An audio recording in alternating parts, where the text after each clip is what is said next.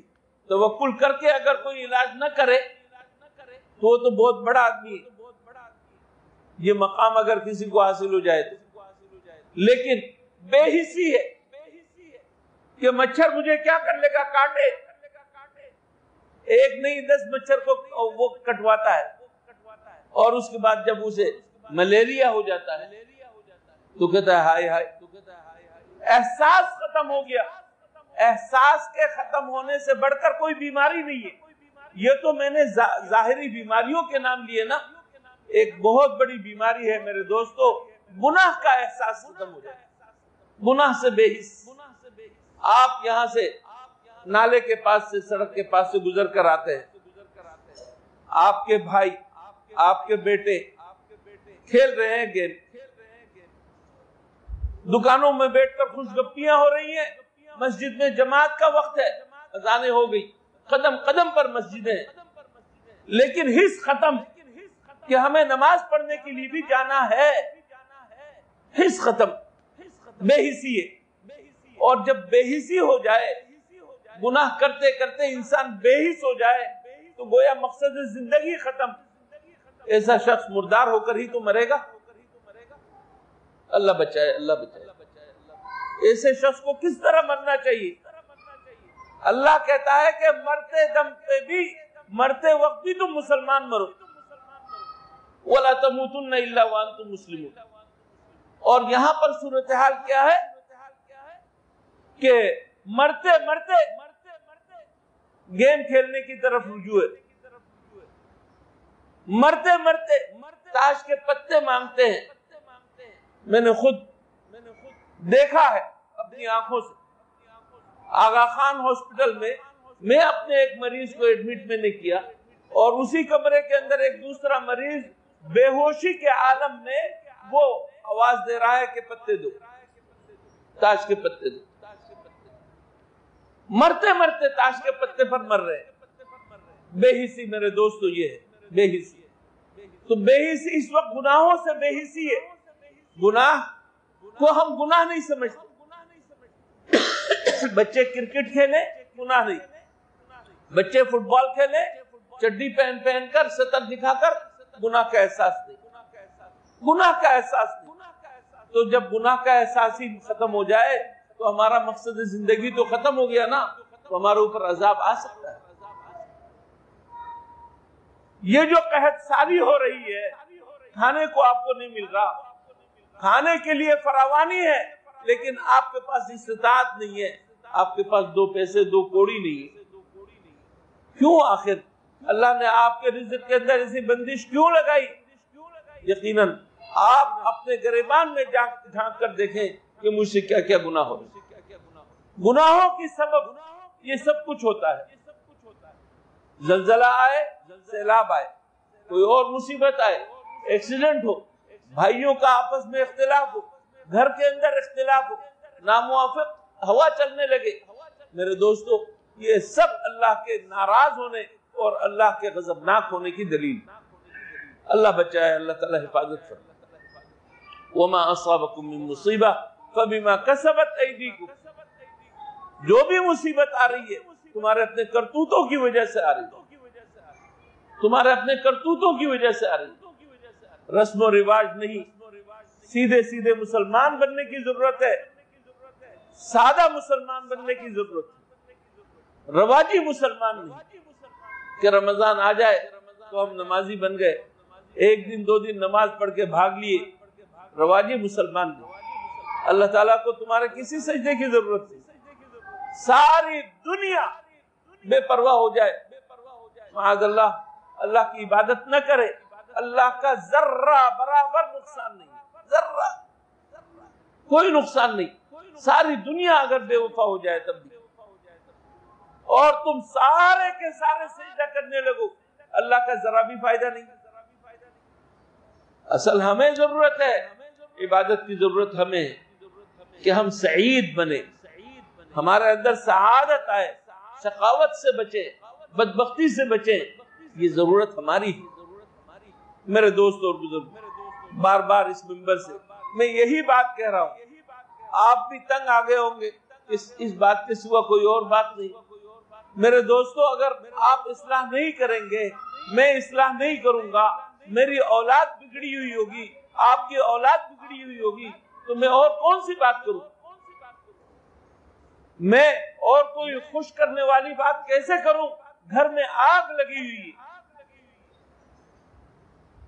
علاقے میں آگ لگی ہوئی ہے، بازاروں میں آگ لگی ہوئی ہے، مسجدیں ہماری محفوظ نہیں، مدرسے محفوظ نہیں، کوئی ادارہ محفوظ نہیں، ہر جگہ آگ ہی آگ ہے، تو مجھے کیا کرنا چاہیے؟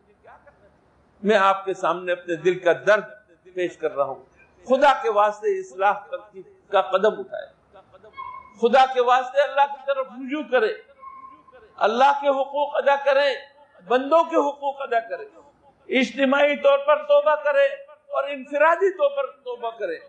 توبہ کے لیے بہت زیادہ وقت نہیں لگتا اور یہ کوئی مشکل مرحلہ نہیں ہے، صرف اللہ کے سامنے دو زانو ہو کر بیٹھنا ہے، اللہ کی طرف متوجہ ہونا ہے، اللہ میں نے بہت گناہ کر لیا، مجھے معاف کر دے، اے اللہ میں اپنے گناہوں پر نادم شرمندہ ہوں، مجھے معاف کر دے، اے اللہ تجھ سے وعدہ کرتا ہوں آئندہ میں گناہ نہیں کروں گا، مجھے معاف کر دے۔